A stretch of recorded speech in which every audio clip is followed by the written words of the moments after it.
estagiária do curso de Estatística, a Silvia também, que é economista, né? A Carla também, nossa diretora adjunta, e a Irma também. Então, agradecemos mais uma vez a oportunidade. A Lauren vai fazer uma breve introdução, né, da revisão de literatura e da descrição do projeto que foi avaliado, e aí depois eu continuo. Vamos falar um pouquinho desse projeto, o projeto de extensão produtiva e inovação.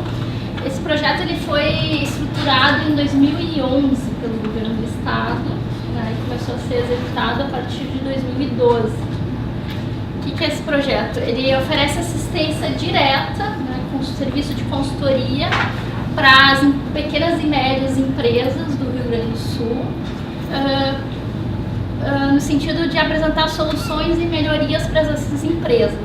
Como é que funciona?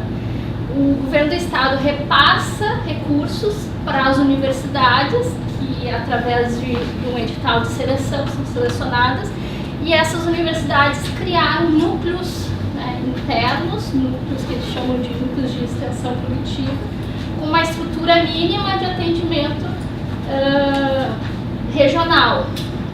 Então, a ideia é que se tenha uma estrutura mínima dentro da universidade, com um professor, um coordenador e um grupo de extensionistas, que são essas pessoas contratadas que vão prestar assistência direta às empresas. Um dos objetivos do programa que nós focamos, basicamente, é aumentar a eficiência e a competitividade das empresas, o incremento na produção, no emprego e na renda. Sobre esse objetivo que nós focamos a avaliação de impacto. E até 2014, na verdade o programa começou a ser executado em 2012, até 2014, que foi o período que nós avaliamos. E por que isso? Porque no momento, lá em 2016, quando nós trabalhamos, nós não tínhamos os dados da RAIS identificados para 2015, então paramos em 2014. Então, até 2014, o projeto realizou 4.053 atendimentos, leia-se todo o pacote de serviços, né, com visitas técnicas. Estavam distribuídos em 20 NEPs, né, e basicamente se atendeu 331 municípios do estado, não a totalidade. Um pouco da revisão de literatura. Na verdade, essa revisão ela consta no nosso relatório, que está no site da Secretaria do Planejamento, uma revisão bastante extensa. E o que a gente observou? Essas primeiras avaliações de impacto de programas de apoio à pequena e média empresa, elas tiveram origem na década de 80, 90, principalmente focado nos países desenvolvidos. Depois, mais adiante, por volta de 2000, há um boom, né, de avaliações de programas de apoio à pequena e média empresa, muito incentivado pelos organismos multilaterais, BID e BIRD, porque esses organismos injetaram muito dinheiro nos países em desenvolvimento e depois fizeram no sentido de também cobrar resultados e fazer com que os governos também avaliassem os seus programas. O BID, basicamente, foi 5,7 bilhões, né, injetados em programas, e o Banco Mundial 9,8, período de 6 anos. Vejam como é importante avaliar. E também o que a gente observou é que raramente os países em desenvolvimento avaliam suas políticas, e o que se tem é, basicamente, quando se quer fazer uma avaliação, é mais sobre o foco do beneficiário, que não é a avaliação do impacto. Basicamente, as avaliações, elas situam no campo da avaliação quase experimental, ou seja, são poucas avaliações experimentais, pela dificuldade que se tem. E também a literatura mostra que esses programas de apoio à pequena e média empresa apresentam impacto, sim, né? Basicamente, são 6 grandes linhas de atuação: oferta de crédito, sistemas locais de inovação, incentivo a P&D e inovação, incentivo à exportação, simplificação tributária e assistência técnica, que é a linha do PEP. Nos programas de assistência técnica, o que a gente observa é que dessa revisão há um impacto positivo, sim, sobre basicamente postos de trabalho e produtividade do trabalho.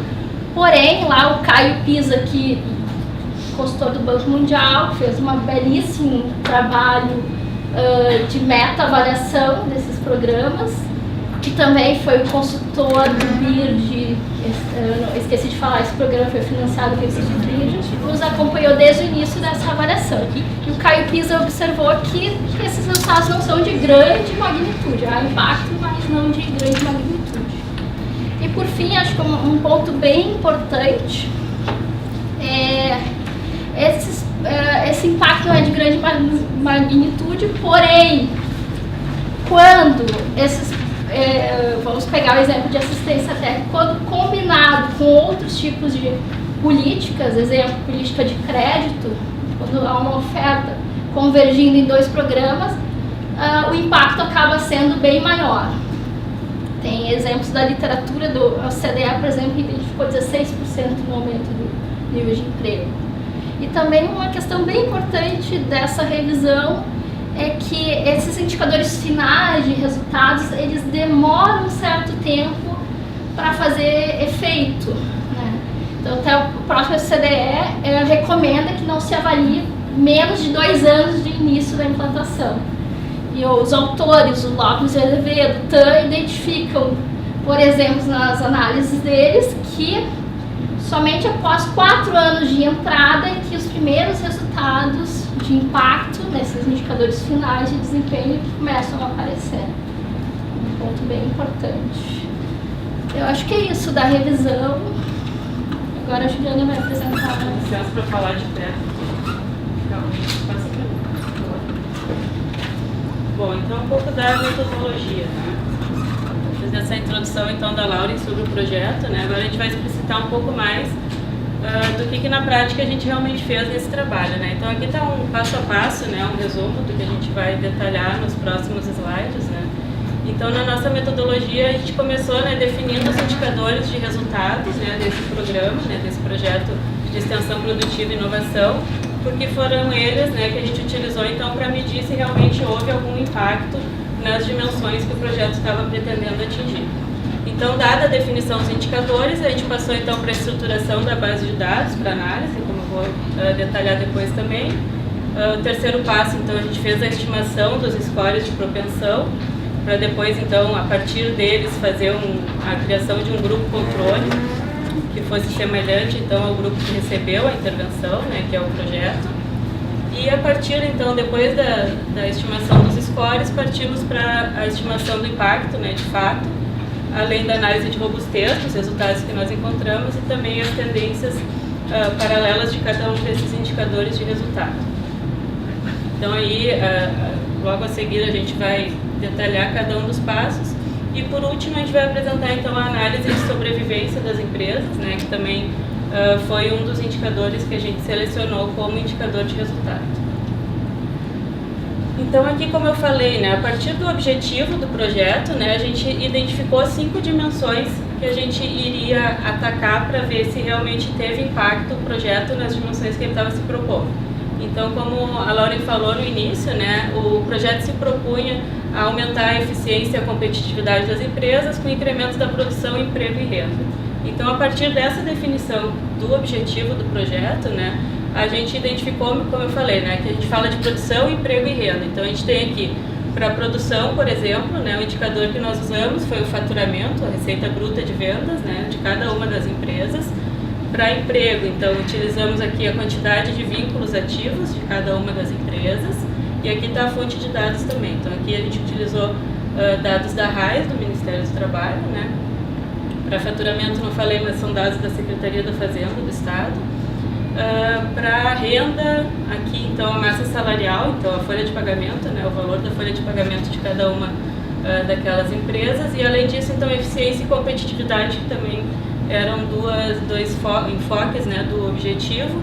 Então, para competitividade, a gente utilizou a sobrevivência das firmas, ou seja, o tempo, né? A gente fez um modelo estatístico para avaliar o tempo entre a abertura e o fechamento das empresas, para avaliar se o programa conseguia intervir ou não nesse processo de evitar que as empresas fechassem. E para eficiência, que faltou falar, a gente utilizou então a produtividade da mão de obra também, um dado, né, trabalhado em conjunto com os dados da RAIS e da Secretaria da Fazenda do Estado também. Então, resumindo, a gente tem 5 análises, né, uma para cada um daqueles indicadores que a gente vai apresentar aqui. Então, o segundo ponto, né, a partir da definição daqueles indicadores de resultado, foi a estruturação dessa base de dados, né. O projeto em si, né, que é esse ponto 3, né, os gestores do projeto, até o Marcos está aqui representando os colegas, né, do projeto de extensão produtiva e inovação, eles tinham então uma base de dados de gerenciamento, né, de gestão e acompanhamento desse projeto, então a listagem de todas as empresas que participaram, quais foram os módulos, né, que cada uma participou, a data de ingresso, enfim, no projeto.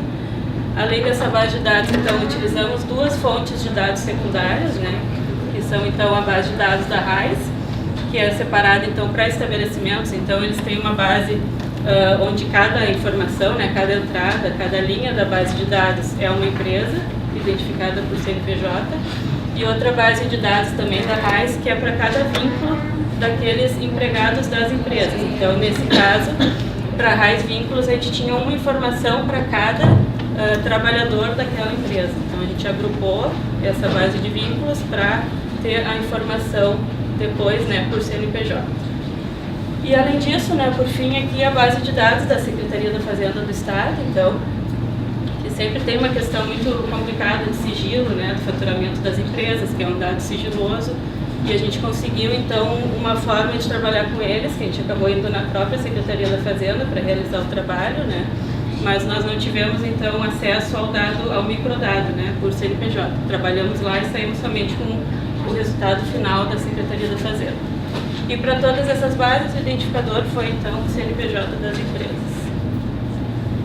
Então, aqui, né, um pouco do processo de estruturação dessa base de dados, né, iniciando pela base de dados do projeto, né, que é essa que eles tinham mais de gestão, que continha, então, 4.934 empresas, inicialmente, né, e a partir disso a gente foi fazendo uma limpeza nos dados, né, e fizemos algumas exclusões, aqui está mais detalhado, né? Excluímos aquelas que iniciaram no projeto depois do período que a gente estava avaliando, ou seja, depois de 2015, algumas não possuíam CNPJ, outras foram desligadas do atendimento ao longo do processo, outras não tinham algumas datas que eram essenciais, né, para a nossa análise, e a gente acabou então, depois dessa etapa, com 3.564 empresas, e aí a partir disso excluímos também algumas empresas, né, 262, que tinham mais de um atendimento, portanto estavam duplicadas na base de dados, chegando então num N final de 3.302 empresas. Aqui para os dados da RAIS, então, a gente fez um convênio, né, com o Ministério do Trabalho e tivemos acesso então aos dados desde 2009 até 2014, que foi então o período que a gente considerou para a nossa avaliação. O projeto em si começou em 2012, então aqui a gente tem uma linha do tempo, né? A gente avaliou o período de 2011 como sendo o período anterior à implantação do projeto e o período de 2014 como sendo o período posterior à implantação. Então, como a Lauren falou, a gente parou em 2014 porque a gente não tinha os dados fechados ainda para 2015, mas a nossa ideia é continuar, né? Fazer uma avaliação continuada desse projeto conforme a gente tenha acesso a esses dados mais atualizados. Então, o antes foi 2011, o nosso depois foi 2014, só para já adiantar um pouco, né? Então, por isso que a gente avaliou todo esse período, considerando então 2009, 2010 e 2011 para fazer uma análise da tendência do comportamento daqueles indicadores de resultado, que a gente vai apresentar também depois. Só volta. Então, por isso que a gente pegou, então aqui tem o tamanho de cada uma das bases de dados de cada um desses anos. E o que a gente fez, né? A gente pegou desses totais somente aqueles que estavam presentes em todos os anos. Então, para nós não adiantava ter uma empresa que tivesse em 2011, mas que não estivesse em 2014, porque a gente precisava dessa informação completa, assim como não adiantava também que ela estivesse em qualquer um dos anos e não estivesse no outro, porque a informação estaria incompleta. Então, a partir disso, a gente reduziu então o nosso N, né, ali de cada ano, a gente ficou somente não, porque ainda é um N bem significativo, ficamos com 161.987 empresas que estavam então presentes em todo o período. Ainda depois disso, a gente retirou da base de dados aquelas que não tinham a informação para massa salarial ou para vínculos, né, que são dois dos nossos indicadores de resultado, chegando então numa base final consolidada de 136.483 empresas. Aqui então foi a etapa de juntar, né, a base do projeto que eu falei primeiro com a base de dados da RAIS consolidada. Então a gente fez essa junção e aí a gente identificou que da base de dados do projeto 1.707 foram identificadas naquela base do Ministério do Trabalho. Então nem todas que participaram do projeto estavam naquela base da RAIS, provavelmente porque não existiram durante todo aquele período que a gente considerou de 2009 a 2014. Então, com isso a gente fechou, né, o nosso N com esse total da base da RAIS, incorporando as informações então daquelas 1.700 empresas que foram encontradas na base da RAIS. Passando então para a etapa de análise, né? O primeiro passo foi a gente fazer então a estimação dos scores de propensão. O que são esses scores? Então aqui tem, né, um resuminho do modelo, o modelo de regressão logística que a gente utilizou, onde a gente considera o resultado então sendo uma variável 0 ou 1. 0 é não ter participado do projeto, né? E 1 é ter participado, que a gente está chamando aqui de intervenção. Então, o que a gente faz aqui? Através dos scores de propensão, eles estimam, então, a probabilidade, né, de cada uma daquelas empresas ser alocada ao grupo de tratamento. Buscando, assim, falando mais objetivamente, o que a gente quer com essa metodologia é identificar entre aquelas empresas que não receberam o projeto, as que são mais semelhantes às que receberam. Porque, então, a gente quer sempre ter um grupo de comparação, né, para poder fazer a estimativa de impacto. Então, através dessa metodologia, a gente consegue, através dessa probabilidade aqui, né, ajustada para várias características dessas empresas, considerar, então, criar um grupo de controle, né, que seja o mais parecido possível com aquele grupo que recebeu, de fato, a intervenção. Dentro dessa metodologia, então, a gente mantém somente as empresas que estão nessa região de suporte comum, como a gente chama, né? Então, a gente procura, né, manter somente aquelas que são realmente muito similares àquelas que participaram do grupo de tratamento, né? Então, a gente exclui todos os valores de extremos, né, dos scores de propensão, que são considerados assim como sendo muito diferentes, nunca tratados como está aqui, porque tem um valor muito alto ou muito baixo, né, daquele score de propensão. Então aqui, para estimação, né, existem algumas metodologias, né, que a gente utiliza para tentar fazer com que a análise seja o mais adequada possível, né? Então, a partir daquela base, né, que eu expliquei no início, a gente tem 136 mil empresas, né, a gente aplicou um filtro, né, para deixar somente aquelas que fossem do setor industrial, que era realmente o nosso público-alvo do projeto, buscando também deixar elas o mais parecidas possível, né? Então, depois de aplicado esse filtro, né, nós ficamos então com 17.331 empresas daquele total de 18 mil depois do filtro, que não receberam então a intervenção, e aquelas 1.382 que receberam de fato a intervenção.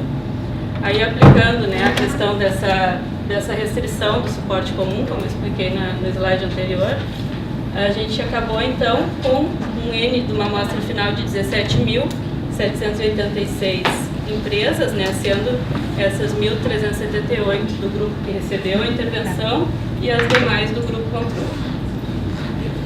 Que a gente utilizou, que é a mais comumente usada, né, nesse tipo de avaliação de impacto.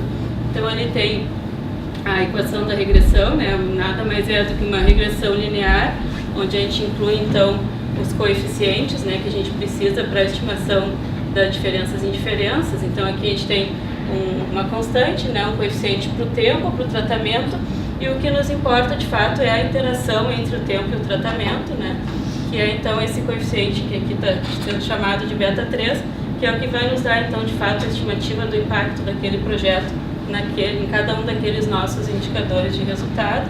Tudo isso, né, ajustado por todas as covariáveis que a gente inseriu no modelo para fazer, então, um ajuste, né, ou seja, para isolar o efeito de outras características das empresas que pudessem estar interferindo no nosso resultado. Acho que é isso. Pode passar. Então, um dos pressupostos dessa técnica da diferenças e indiferenças é que os grupos tenham tendências paralelas, antes, então, da intervenção, da implantação do programa. Então, isso é uma das coisas que a gente vai mostrar também nos resultados, porque é um pressuposto para poder utilizar essa análise aqui. E a ponderação também que a gente utilizou, dando maior peso, então, para as unidades do grupo controle que tinham aquela probabilidade, né, aquele score de propensão com valores mais altos.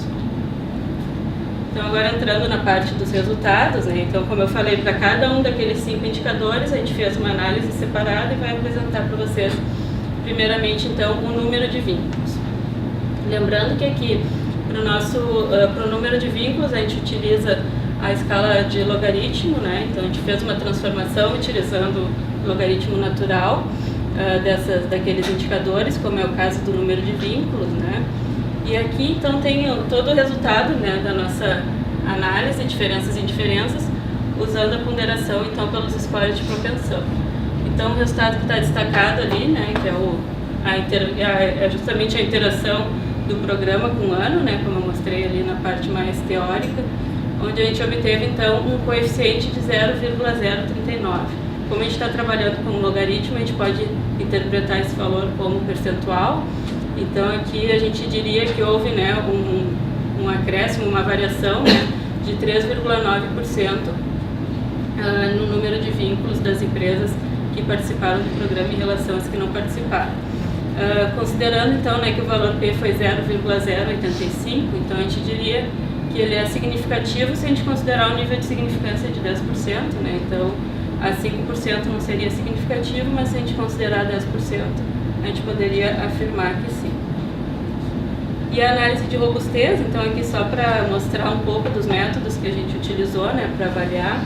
Então a gente fez, além do DIF-DIF ponderado, que eu falei para vocês agora, outro modelo com pareamento por kernel, regressão quantílica para os percentis 25, 50 e 75, que são outras técnicas, né, que a gente utiliza para identificar se estão convergindo para o mesmo resultado. Então, essa é a análise de robustez que nós fizemos, e aqui a gente conclui que são todas as estimativas de impacto, a gente pode considerar que estão convergindo, então seria uma estimativa robusta daquele impacto desse indicador. E aqui a questão das tendências, né, que é um pressuposto da técnica. Então, aqui a gente tem na linha vermelha o grupo de tratamento e na linha azul o grupo controle, em relação ainda aos vínculos ativos, né, a média para cada um dos anos. E aqui a gente traçou, então, essa reta, né, que define o período antes e o período depois. Então, o importante de avaliar aqui é a gente ver se antes da implementação do programa elas tinham um comportamento semelhante. Isso é um pressuposto, né, da nossa análise.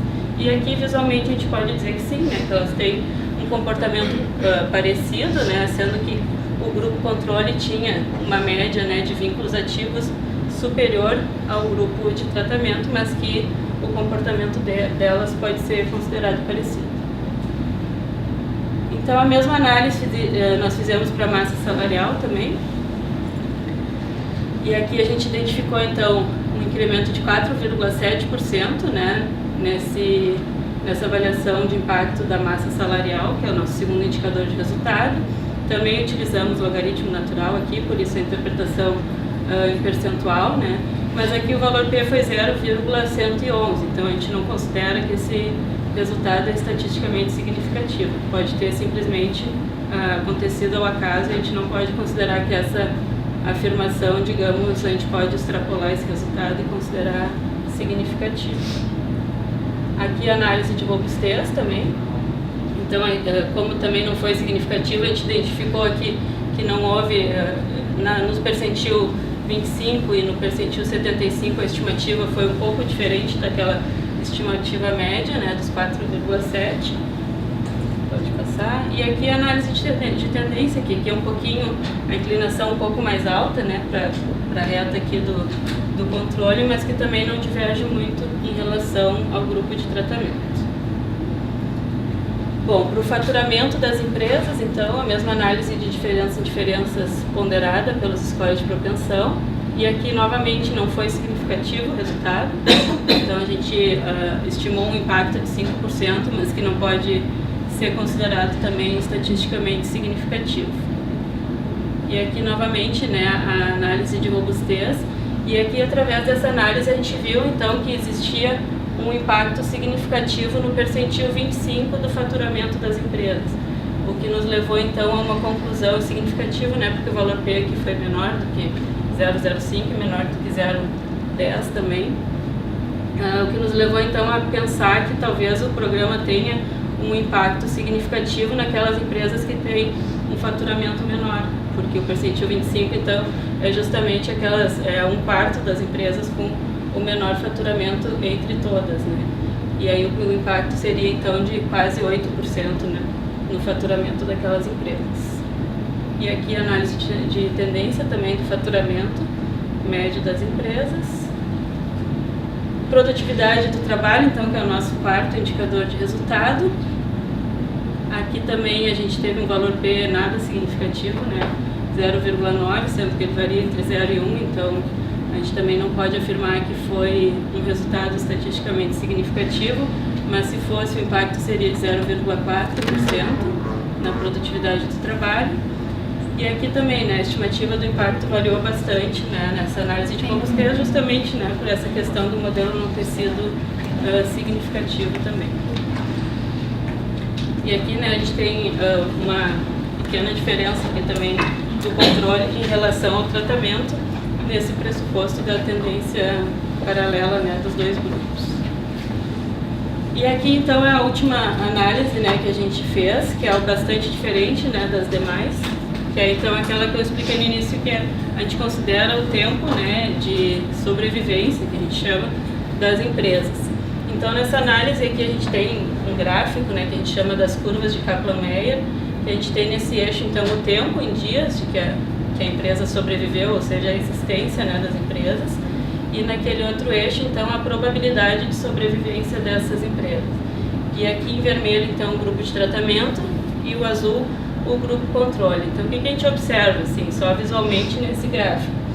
Que, como aquela é a probabilidade de sobrevivência, a gente vê aqui a probabilidade de sobrevivência do grupo de tratamento, a gente pode dizer que é superior ao grupo controle, né? Então, pelo gráfico, a gente vê que as probabilidades que estão nesse eixo aqui, né, são sempre maiores para esse grupo que recebeu o projeto, que é a nossa intervenção nessa análise aqui, em relação aos que não receberam. A partir, então, dessa análise inicial, mais visual, né, a gente fez também uma análise de regressão de Cox, né, que é esse modelo de riscos proporcionais, que estima, então, através do hazard ratio, o quanto da probabilidade, né, de fechamento das empresas a gente consegue reduzir através do projeto. Então aqui a gente teve um valor P bem significativo, né, que foi 0,00, e a gente pode então interpretar esse resultado dessa estimativa sempre fazendo 1 menos aquele valor. Então 1 menos 0,308 vai nos dar aproximadamente, né, uma probabilidade de 61,2% de redução na probabilidade de fechamento das empresas. Ou seja, aquelas empresas que participaram do projeto, elas têm, então, uma probabilidade reduzida de serem fechadas, né, de terem algum problema estrutural que leve ao fechamento. Então, uma redução bem grande, a gente considera esse resultado bem importante, né? Então, 61% de redução na probabilidade de fechamento para as empresas que participaram do projeto. E, além disso, né, esse resultado é ajustado para essa variável de intensidade tecnológica industrial. E aqui, pelos valores, né, também das estimativas, a gente pode também considerar, né, olhando que ele vem decrescendo esse valor, né? Então, quanto maior a intensidade tecnológica, a gente vê, então, que existe uma redução na probabilidade de fechamento das empresas. Ou seja, aquelas que mais investem em intensidade tecnológica conseguem ter uma sobrevivência maior. E isso a gente pode estimar para cada uma das categorias, né, de intensidade tecnológica, qual a probabilidade de fechamento, e ver que isso vai reduzindo conforme vai aumentando a intensidade tecnológica. Bom, de resultados principais são esses, né? A gente fez algumas considerações aqui, né? Inicialmente lembrando, né, que o ideal é sempre a gente ter uma seleção aleatória, né, de quem participa e quem não participa do projeto, mas que nesse caso aqui não foi feito, né, não foi possível fazer. Então a gente trabalhou com o que a gente tinha disponível, né, buscando então contornar os problemas de viés de seleção das empresas através desses modelos e ajustando pelas características das empresas com os dados que a gente tinha disponível. Não tinham informações de dados primários das empresas, né, somente aqueles de gerenciamento do projeto, mas não de indicadores de resultado, que nos fez então usar os dados secundários, né, como eu falei, da RAIS e da Cefaz. E uma limitação dessa questão de utilização dos dados secundários é que, como eu mostrei no início, nem todas as empresas participantes do projeto foram localizadas nessas bases de dados secundárias, né, o que acaba então excluindo algumas empresas da análise.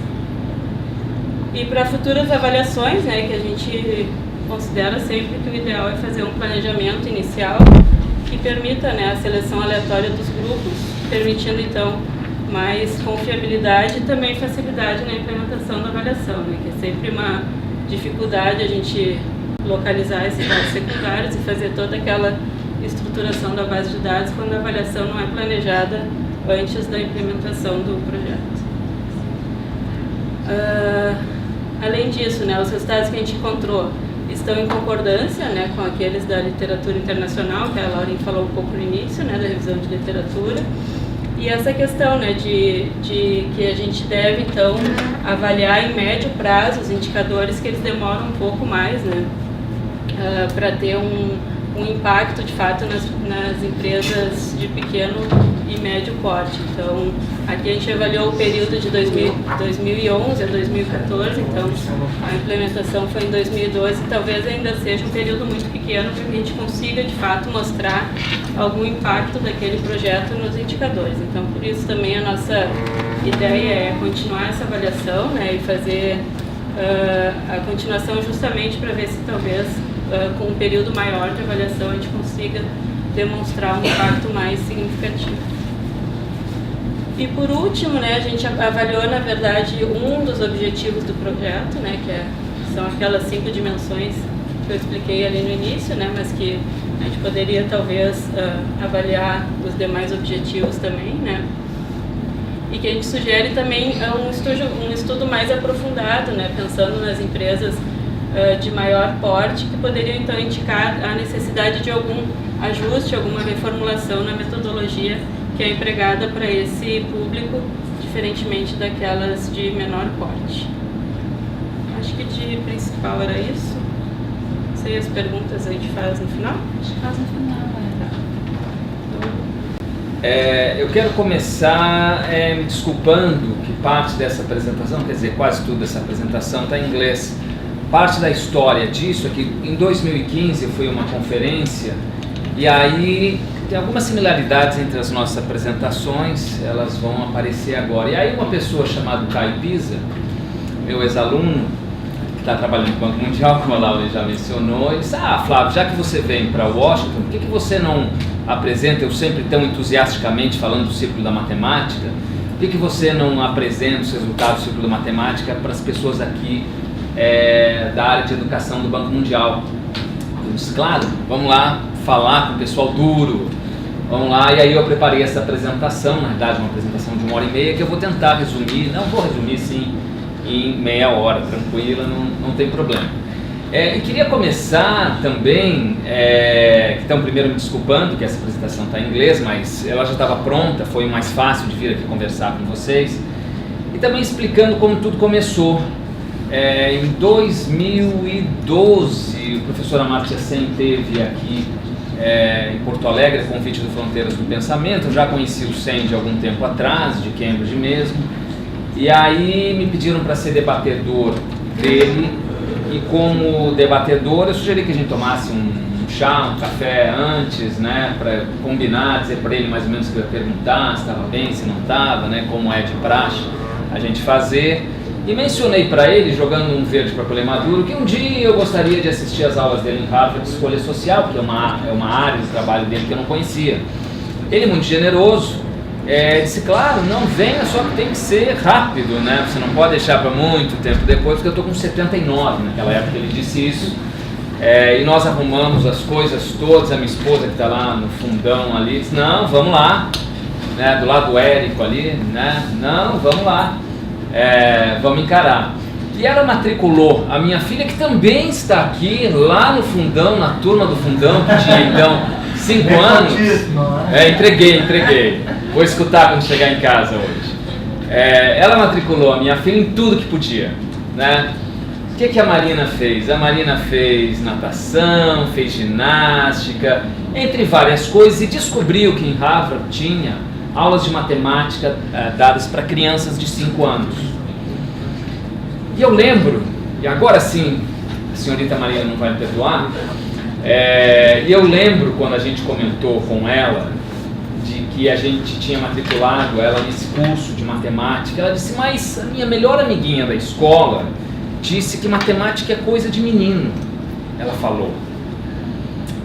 2, 3 semanas depois disso, era uma outra menina, era uma menina que contava os números sem saber ainda muito o que eles representam, né? 21, 22, 24, 31, mas tinha aquele entusiasmo. E nós, como os pais, podiam assistir às aulas, nós fomos assistir algumas aulas do Círculo da Matemática. E quando a gente volta desse sabático, a gente não fala de senha, foi legal, o curso foi legal, né? Eu dou um curso lá no PPGE hoje, que é escolha social, né? Das coisas que eu aprendi, uma matéria bem legal, recomendo o curso, tem coisas legais, mas a gente só falou do Círculo da Matemática, porque a gente achou que realmente a metodologia que eles usavam, numa área que é tão difícil, que é tão importante, não apenas para a economia, mas para a sociedade, que era uma coisa que poderia ter o potencial de ser revolucionário. E, mencionando isso para pessoas que nós conhecíamos, disseram, eles estão abrindo, sabe essa Telefônica, Instituto TIM e tal, essa Telefônica TIM, eles estão abrindo um instituto, estão buscando projetos. E a minha esposa foi lá, fez o projeto, eles aprovaram o projeto. E para mim, quando pediram eu dar um apoio na avaliação, foi realmente um prazer, porque foi uma experiência de vida, mais do que isso. Então, o que a gente fez? E vejam que, ao fazer isso, eu estou revelando um viés, que vocês têm que olhar a história. A história brasileira é uma história ruim. As crianças começam, desde pequenas, já no 3º ano, elas não sabem 2/3 da matemática que deveriam saber, e isso termina, eu estou lendo lá a minha última linha, termina com 90% delas não sabendo adequadamente a matemática quando chega no final do ensino médio. Então, é uma trajetória que vai do mal ao pior. E isso tem a ver com baixa produtividade da economia. Nós somos uma economia que tem quase 9% de trabalho infantil. A nossa ciência e tecnologia não é o que deveria ser. O nosso analfabetismo financeiro é uma coisa dramática. 2 anos depois foi feita uma pesquisa sobre a matemática dos adultos e a gente viu que 3/4 dos adultos brasileiros não sabem fazer média simples de cabeça, 2/3 não sabem fazer contas de percentual, gente. É uma coisa complicada. Você vai comprar uma coisa que custa R$70, qual é o desconto que você tem? Você não sabe calcular 20% de 70%. 2/3 dos brasileiros. E por aí vai, mas isso tem um reflexo na cidadania também. Porque a pessoa que não sabe reconhecer números e fazer contas, ela aceita o salário que dão, ela aceita o que cobram dela, ela aceita a taxa de juros que cobram dela, e isso afeta muito a cidadania. Pior ainda, que nós passamos por um momento, como está todo mundo agora já acostumado com debates da reforma da Previdência, nós passamos por um momento demográfico muito sensível, um momento no qual a gente pode dizer, eu vou dizer para provocá-los e provocá-las, que nós falimos enquanto modelo financeiro de sociedade. O nosso problema não é apenas que a gente continua falhando na educação, que é um problema de fluxo, é que a gente já falhou com a educação de milhões de brasileiros como um problema de estoque. E como resolver isso? Tem vários caminhos, tem várias abordagens, mas o círculo, a gente acredita, aqui a foto do Bob e da Ellen Kaplan, os livros que eles publicaram, que tem algumas características que tem a ver com o Heckman, que eu citei, com James Heckman, que eu citei no slide anterior, algumas características de intervenção que acontece quando ainda há tempo de arrumar algumas coisas, ainda dentro dos considerados períodos sensíveis.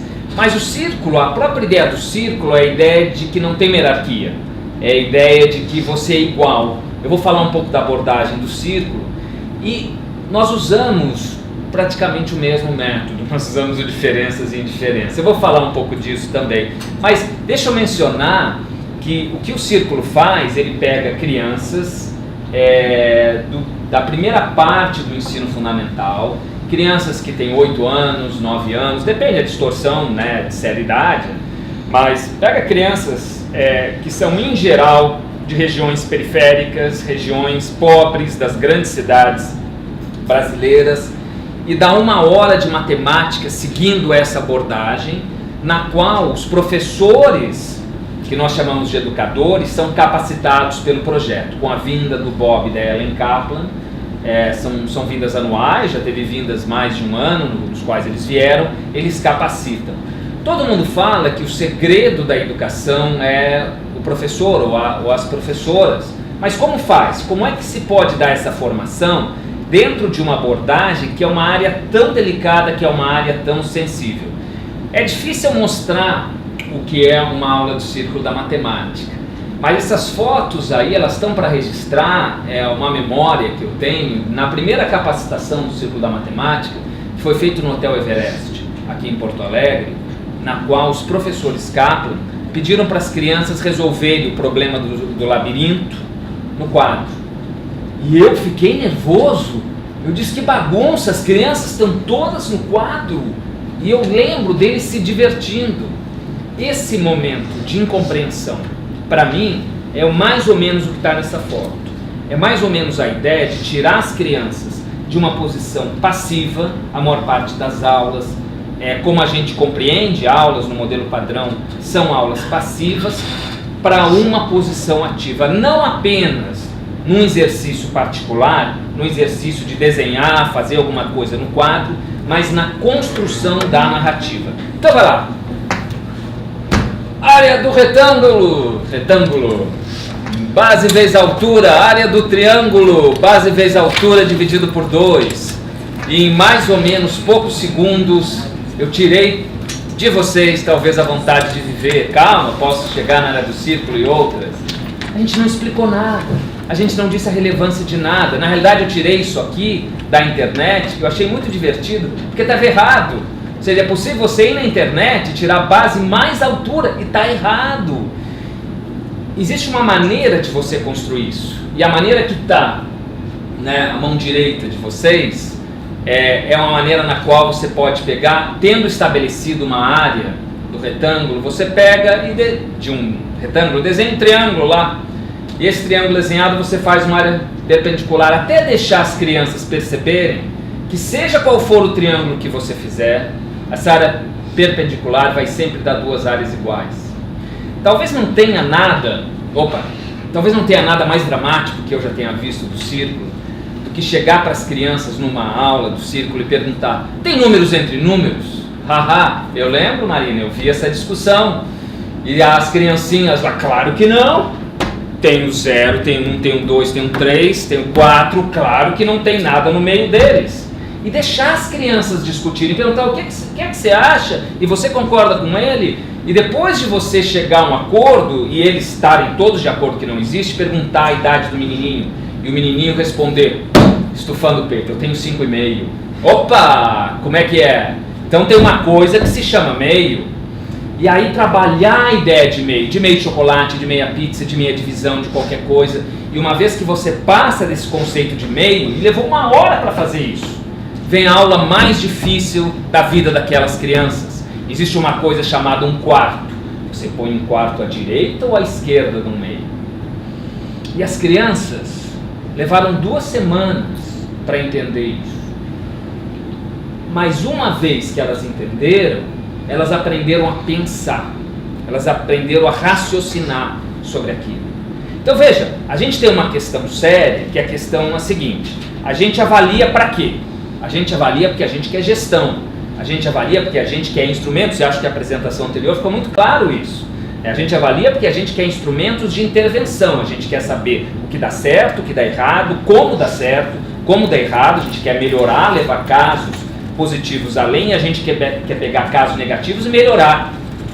Como é que a gente faz isso saindo, começando do princípio? Então, o Círculo da Matemática deu uma oportunidade de testar uma abordagem nova, uma abordagem diferente, uma abordagem de uma área tão delicada, tão sensível como é o ensino da matemática. E muitas vezes eu, acostumado nessa área de pobreza, desigualdade, a dar aulas para os meus alunos, a gente tem cadáveres na frente da gente. O que a gente tem? A gente tem a desigualdade do país, já morreu, já aconteceu, já cristalizou essa desigualdade. A gente tem a pobreza na nossa frente, a gente tem a pobreza transitória, mas a gente tem a pobreza crônica, cristalizou, não tem mais como mudar aquilo.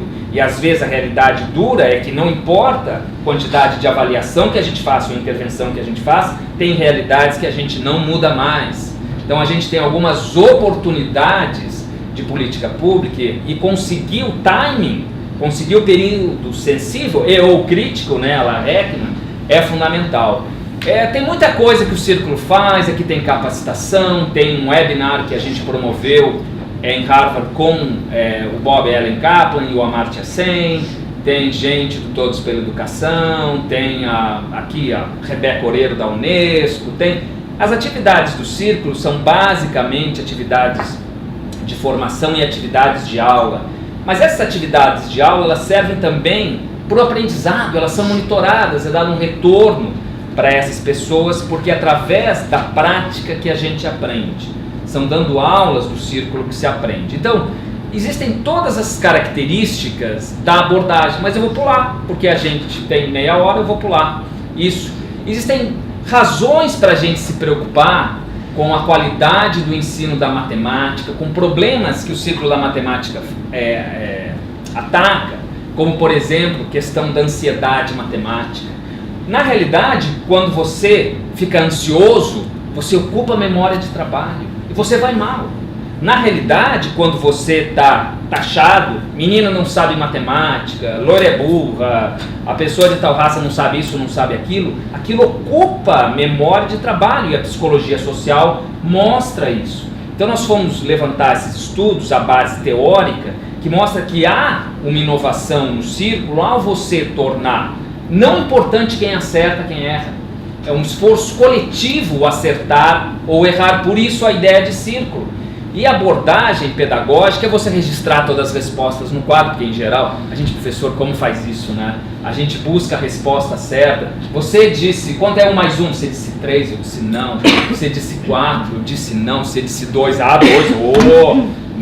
E as outras pessoas que podem até ter ajudado, porque poderia ser que ela estivesse pensando nisso também, aquelas pessoas não são incluídas no processo pedagógico, na construção da solução.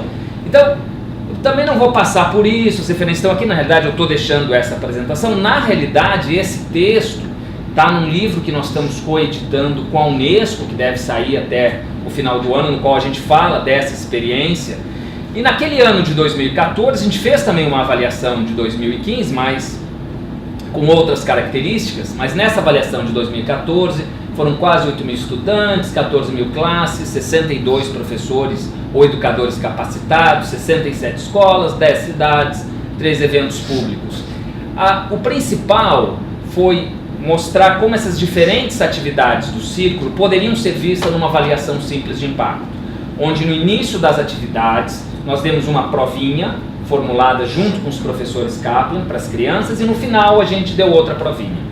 E junto com isso a gente perguntava algumas variáveis controles que são importantes. Então a gente definiu um grupo tratamento, definiu espacialmente outro grupo controle, deixamos a cargo dos educadores a seleção, pareamos isso por aquelas variáveis padrão, variáveis de INEP, que tem a ver com o IDEB da escola, tem a ver com a qualidade dos professores, pareamos isso.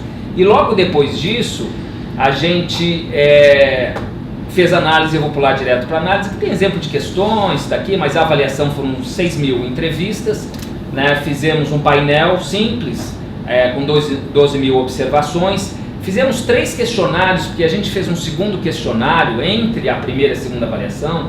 Nós fizemos um questionário mais aprofundado de variáveis paramétricas, variáveis que têm a ver com estilos parentais, o que acontece no ambiente, também levando em consideração a questão da pobreza, a questão da violência. Isso aqui vocês já viram a explicação antes, né, do tempo interagindo com a variável de tratamento, então não vou nem repetir. E aqui começaram os resultados. O que nos interessa na nossa história? O que nos interessa é essa variável que nós chamamos tratamento. Nosso objetivo é, dado as diferentes especificações nas quais nós entramos com práticas parentais aqui, o que nos interessava é que ela fosse estatisticamente significativa durante essas diferentes especificações. Então a gente levou em consideração a questão do gênero, a questão da idade, porque tem muita distorção série-idade que afeta o resultado também. Se o professor é homem, porque isso também tem uma literatura que sugere que isso pode ter impacto. A média que as crianças tiraram na matemática no ano anterior e condições horríveis de sobrevivência dessas crianças. A gente não pode, quando a gente agrega as variáveis, pensar que estão todas as pessoas sujeitas às mesmas condições.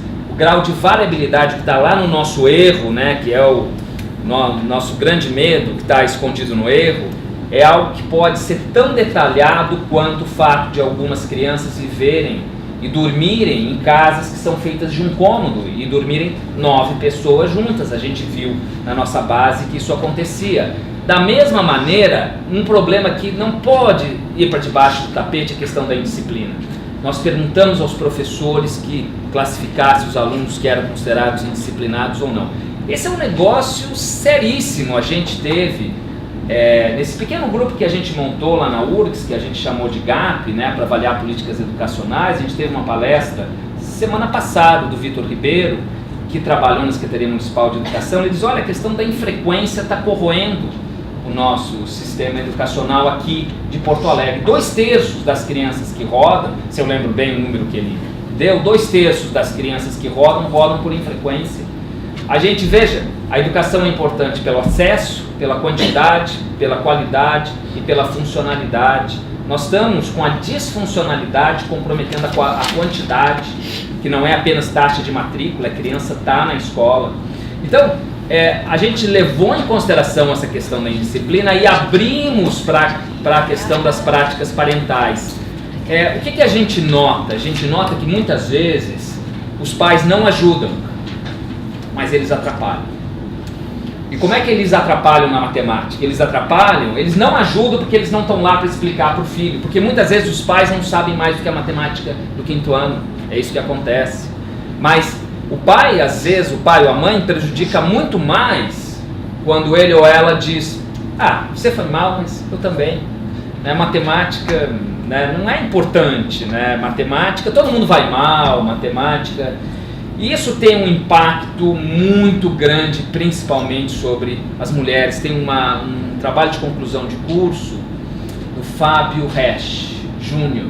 Terminou há 2 anos atrás, está fazendo mestrado no PPGE agora o Fábio, e ele fez um TCC sobre os chamados STEM. STEM é ciência, tecnologia, engenharia e matemática. Nós temos no Brasil 20%, acho que 22% das mulheres que estão nessa área. O que quer dizer isso? Que as mulheres vão todas para as áreas onde não tem matemática, que são as áreas que pagam pior. De novo, a gente olha já o paciente morto, a gente avalia a distribuição de renda, mas a distribuição já foi dada por fatores que definiram, até mesmo endogenamente, a entrada no setor. Aí eu entrei nisso porque não tinha matemática. Então veja, nós incorporamos variáveis do tipo: o pai gosta de matemática, a mãe gosta de matemática, a mãe e o pai ajudam com a tarefa. A nossa definição de família, eu tenho que falar isso, Esmeralda, aqui, senão ela me puxa a orelha. A nossa definição de família é rede de cuidado e afeto. A gente nunca diz que é só pai, mãe. Pode ser a família, pode ser a sua tia, a sua avó que está ali criando, 2 homens, 2 mulheres, tanto faz. É uma rede de cuidado, é uma rede de afeto. E o que interessa aqui não é o pai e a mãe, muitas vezes a gente pegava o responsável também. Mas também a questão de regras dentro da casa, se a criança tem horário para ir para a cama, entre outras regras que a gente viu, se tem alguém para ler. Agora, claro, você vai dizer, tá, mas esse 1.01, o que significa isso sobre o índice de competência? Não significa nada.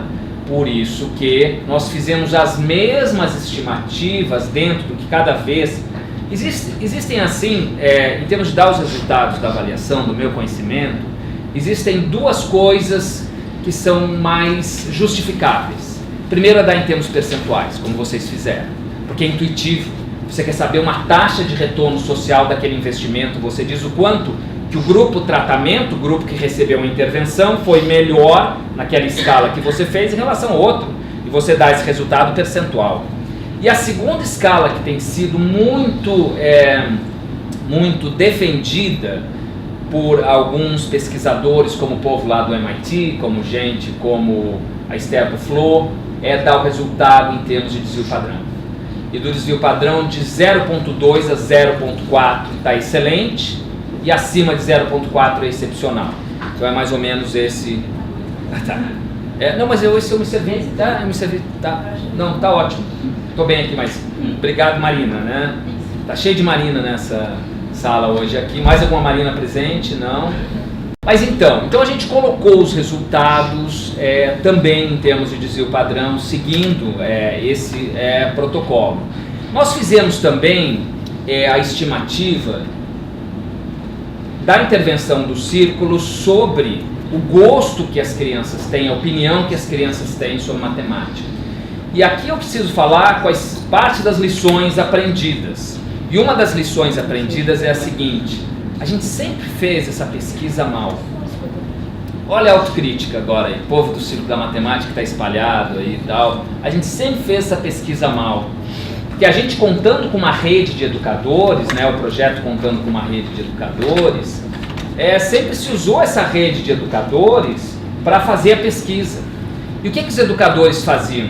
Os educadores pegavam a primeira aula, e alguns até diziam isso, e diziam, não, mas eu tenho que fazer eles gostarem de mim primeiro. Eu tenho que me ambientar, eu não posso chegar lá e pá, dar um teste antes de mais nada.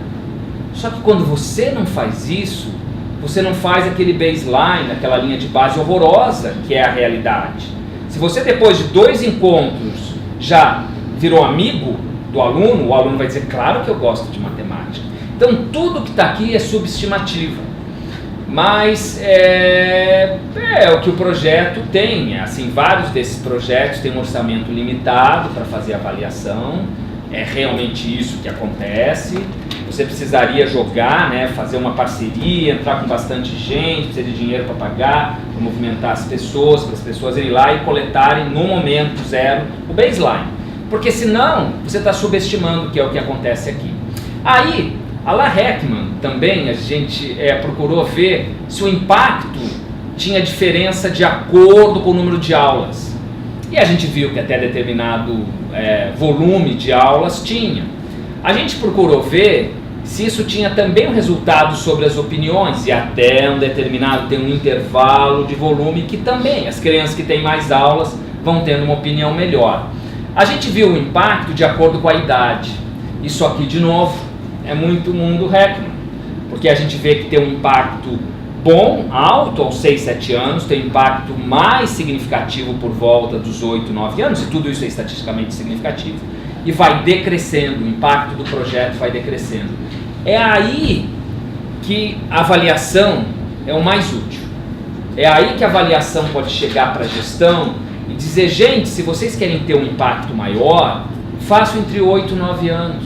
E esse foi o resultado feito, esse foi o feedback que foi dado, entre outros. Existe um feedback regional que funciona em alguns lugares e não funciona nos outros. Então você devolve essa informação para as equipes locais e diz, o que está acontecendo que não está funcionando aqui. Mas existe o feedback também de desenho do projeto, de o que isso muda a maneira de se operar. Também sobre as opiniões, veja, aos 12 anos já está sedimentado. A batalha já está perdida. O que a gente está vendo aqui é que a batalha já está perdida aos 12 anos. E é parte da realidade que isso vocês já explicaram sobre tratamento e controle. Então, Assim, as conclusões. Eu não vou dizer nada do que está aqui, das conclusões. Vou dizer uma coisa diferente. O que aconteceu depois que eu apresentei isso lá pro pessoal do Banco Mundial? Eu, na realidade, fiquei espantado como eles foram gentis. E eles ficaram 1 hora a mais querendo saber do projeto e tal. E eu acho que eles realmente gostaram do projeto. A tal ponto que o cara que coordena a área, depois de já uma meia hora de conversa, ele disse: Flávio, diferença em diferença tá legal, mas se você quisesse pregar para os não convertidos, aqueles que não acreditam no papel da educação, da intervenção, da educação, você tinha que fazer uma análise randomizada. E aí a minha pergunta foi óbvia: tá bom, tá, eu não sei fazer, mas eu quero aprender. Como é que faz uma análise randomizada? O que é que eu leio? E as referências que ele me deu não foram poucas. Aí vai lá, ele vai ser mencionado pela 3ª vez nesse encontro, eu escrevo lá para o Caio Pisa de novo, que só faz isso, o Caio hoje só faz isso. Caio, me dá umas referências boas aí. E o Caio me deu uma referência que eu considero que talvez tenha sido uma das melhores, que é o livro escrito pela Rachel, e o sobrenome dela é horroroso, mas é o Randomized Evaluations. É um livro que o Jay Paul produziu, e quem quiser a referência, eu envio a referência, mas vocês conhecem a Rachel Glenster, esses nomes que tem o C no meio, tipo Lester, são sempre de matar no inglês, ela tem alguma coisa assim no meio. Assim como tem as aulas deles do MIT, que eu recomendo sobre isso, e aí com base nisso a gente montou um pré-plano de análise randomizado. O problema do pré-plano de análise randomizado não é que ele não faça sentido, a randomização faz todo sentido. A randomização pode ter problemas éticos, e essa é uma discussão interessante. A Laura já levantou essa bola. Pode ter problemas éticos? Pode. Você pega, sorteia o remédio, nós vamos dar o remédio para você, e para você te dar um placebo, o cara morre. Né? Tem alguns problemas éticos, tem problemas também na maneira pela qual você faz o sorteio, a participação, mas a ideia de que parte da preocupação da avaliação é o viés de seleção, de que pessoas que podem estar indo e participando dessas pesquisas ou empresas, ou são aquelas que já vão, são aquelas que têm atributos não observáveis, que podem fazer a diferença no resultado que a gente está buscando, uma preocupação legítima. E a randomização, ela elimina isso. A randomização, se bem feita, se bem randomizado, se bem sorteado, se num ambiente no qual esses fatores pudessem ser fatores decisivos, ela pode fazer diferença. Então a gente fez o pré-plano de análise, depois veio a recessão brasileira, isso está num passado, a gente fez o trabalho técnico, né, mas possivelmente não vai ser implementado. Por quê? Não é pelo recurso da avaliação, mas é pelo fato de que você precisa ter uma escala. Por quê? Porque você tem que randomizar a nível de escola. Por quê? Porque você tem o chamado peer effects, você tem o efeito de pares, você tem contaminação dentro da escola.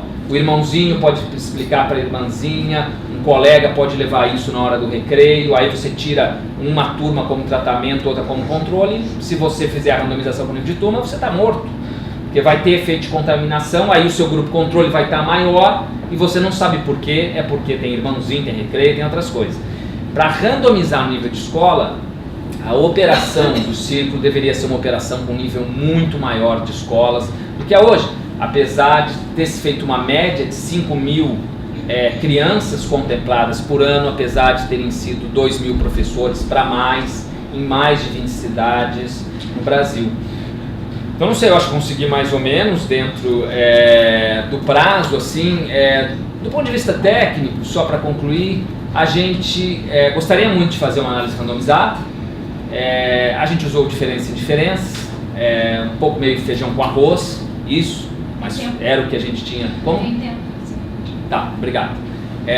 Então eu vou dizer só mais uma coisinha. Mas concluindo essa ideia, a gente fez um pouco feijão com arroz. O problema é que a realidade de diferença em diferenças, como já foi dito antes, depende de uma série de hipóteses. Principalmente a hipótese de que na ausência do tratamento, o comportamento daqueles grupos, daquelas crianças fossem as mesmas.